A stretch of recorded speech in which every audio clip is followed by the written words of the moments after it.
Ito ay sa gilid ng malaking rivers na ito, mga ka-discover. Dito tayo ngayon at ito yung mga site area dito na ating ngayon napuntahan. Marami dito mga malalaking kahoy. Dito makikita natin ito mga big boulders. Una, puro mga triangulation.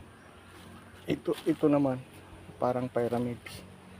At dito kung makikita natin, ito yung mga big boulders pataas, pa-slope. At itong mga kahoy parang mga matatanda na kahit maliit siya tingnan. At ating ngayon ito susuriin. At dito yung ilog, may mga punong kawayan dyan sa unahan. Dito kung makikita natin ay sa gilid ng ilog na ito ay mayroon siyang heart na malaki, mga ka-discover. Direkta na tayo. Kung makikita natin ito ay mayroon engraved. Ayan, diretso pababa, down. Saka ito mayroon kin. Ayan, ang ibig sabihin dito ay Wilkes-Barre, mga ka-discover. Ay mayroon dito dalawang dots. Ayan, dito pababa. Kung bubuhusan natin ng tubig direkta, dito yung spot. Ito yung counter markers niya. Ayan, parang pagong tinuturo siya. Tapos ito naman naka-piecing dito. Wala tayo ngayong kumpas. At ito naman kung makikita natin, ayan, mga hugis siyang ito, parang mga mammals. Kung makikita natin, paikot yung mga para siyang mga ulo ng hindi natin ma-identify na mayroon mga markers na ito ang tinuturo. Dito naka gitna ito ang tinuturo, papunta siya dito. At naka lock ito na malaking ano ito, heart. Ayan, mayroon siyang dito sa likod at mayroon X, klaro, parang ganyan, fixed deposit ang ibig sabihin. Ayan yung mga kanyang mga maliliit na mga rock dito, pero ito ay parang naka salansan ito. Ayan, paikot doon. At ito para simento. So wala nang ibang hahanapin, automatic dito on the spot, mga ka-discover. Ayan, dito. So ito ay hugis, parang pagong din. Ayan, oh. At naka-islanting siya papunta dito sa target. At ayan, tinuturo din dito, puro dito ang target, puro dito. Ito ang sikreto, mga ka-discover. Ayan, pyramid, maliit. 1, 2, 3, gitna siya, naka-triangulation. Ayan, 1, 2, 3. At ayan, tinuturo din siya dito. Pero ito ang sikreto, parang tao na nakahiga ang tinuturo. May ilong papunta dito sa bundok na yan.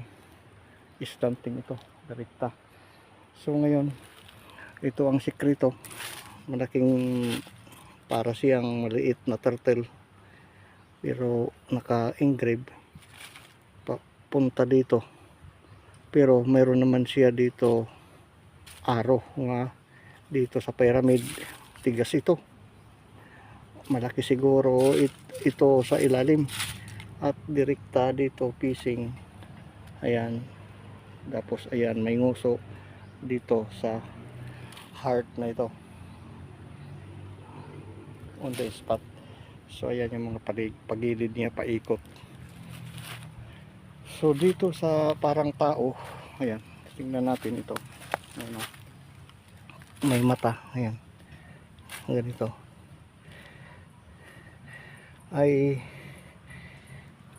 direkta doon sa Ito yung counter, yan yung heart. At dito sa ilog, at napakalalim ito.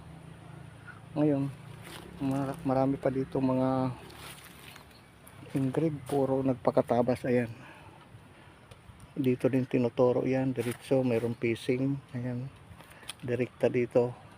Pagdating doon, baba, ano siya, tatama, uuntol. Ayan, oh. Tingnan natin itong sikretong pagong na maliit ang nakatingala. Direkta siya dito, mayroon siya passageway, straight talaga 1 meter. Pagdating dito, uuntol siya. Ito naman nagtuturo papunta siya dito sa heart, kaya automatic dito ang initial digging spot. At ito pa isang pagong, tinuturo din ito, pero pader, at saka yung kanyang pababa siya, down. Ayan, dito talaga. Tapos yan yung bato. Mula dito sa heart, gigitnain natin, mayroon doon mata sa puno ng ayun, bamboo na mga wild. May big boulders doon na parang bangka. Ayan, at saka ayun, camouflage, 1, 2, 3, 4. So ang tinuturo ng mata papunta dito, mga 1, 2, 3, mga 4 meters. Ayan yung mata, malaki. Baka may sikreto dito na tunnel pa taas ito, close. So didiretso natin ito na heart. Ito hindi talaga ito magagalaw kahit magbaha. At nakasalansan, didiretso tayo dito. Ito sa pagong. Pagdating natin dito, ito na yung mukha, tinuturo pabaliktad. Pagdating dito, ayan yung mata. Ayan. Tapos itong big boulder, tinuturo din siya. Tapos ayun, baka ito yung takip ng tunnel dito, mga ka-discover, dahil sa puno na ito. Ayan, malaki na bato, baka meron niyang giveaway. Hindi lang natin alam, madamo. At ayan yung mga baging na diyan na mga matatanda na. Ayan, diyan mula sa ilog, diretso dito, mayroon dito islas, parang pagong na naman. Ayan, tinuturo ito dito sa ilalim. Pagdating dito, mga ka-discover, mayroon siyang sikreto. Ayan, nakadagan. Ayan, nakaturo siya dito sa pabaliktad. Ayan, di natin klaro ito kung anong hugis to sa ilalim ito. Ayan, may under. Ayan, yung mata na malaki, nakaturo doon sa heart. Ayan, yan yung spot. So ito, meron siya tabas dito. Ayan, oh, dito. At babagsak dito ang tubig direkta. Ito yung arrow papunta doon sa heart na yun. Yan. So ito, talapitan natin dito, mga big boulders ito, mga ka-discover. Ayan, oh, pyramids. At pagdating natin dito sa baba, ayan, mayroon naman siya tinuturo doon sa puno ng kawayan. Yun ang giveaway dyan. Ito, ayan, malaking tabas ito, tinuturo. Madamo kasi, hindi na natin malinisan yan, hapon na. Baka mayroon possible may laman yan, malaki. Ayan, nakakumuflage. So ayan, doon yung mata. At dito naman yung isang malaking, ayan, kung makikita natin, may number 8 yan. Ayan, oh, Hachi. Ayan, oh, sa kanji is number 8. Ayan, Lagatik yun, pyramid. Papunta siya dito, 8 meters talaga susukatin natin. Nakaharap siya dito sa heart, papunta. Ayan, oh, titignan natin, susukatin natin kung 8 ba talaga yan, papunta dito sa target sa heart. Ayan yung heart. At dito, ayan yung kanyang counterpart na heart din, nagtuturo din doon. So ngayon susukatin natin, lalapitan natin papunta sa target number 8 sabi daw. So ito yung record, parang ulo din ng pagong papunta dito sa kawayan. Ngayon ito yung number 8, susukatin natin. Ayan, 1, 2 mula dito, susukatin natin papunta doon kung number 8. I-step lang tayo, hindi na natin puputulin mula rito sa bato nga mayroon nakasulat na number 8. I-step tayo, 1, 2, 3, 4, 5, 6, 7, 8. Insakto dito ang target, kaya nga tama yung number na yon, dito siya tatama. Ito kanyang stopper, dito yung target, ito nga heart, doon yung number 8.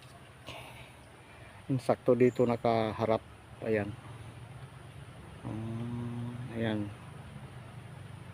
So sinukat natin step, 8 talaga na step papunta dito sa target. Kaya kung bakit natin nasabi dito yung heart na nakapader. Ayan, nakapaikot. Dito yung counter niya. Ayan. So wala siyang malulusutan, para siyang 2, 3, 4, 5, 6, 7. Dito siya sa gitna. So yan lang po mga ka-discover ang ating pag-analyze. At pag ganitong markers ay under sa heart na ito, dahil ito ang kanyang arrow kin, dito siya dito. Tapos ayan pa yung kanyang coordinate markers, at saka ayan isa, at saka ayon, parang counterclockwise mula rito, counterclockwise yung pagong na yan. Tapos dito yung ulo paikot dito, ganyan, counterclockwise dito ang target. So maraming salamat po sa panonood. Sa susunod naman mo rin ating matatagpuan, at sa ating initial na digging spot o area ay itong ating ngayon na discovery. Ayan yung parang barko, nakataob na letter C, parang baba. Huwag makalimot po mag-subscribe sa ating munting channel, Green Discovery. Maraming salamat po. Bye bye.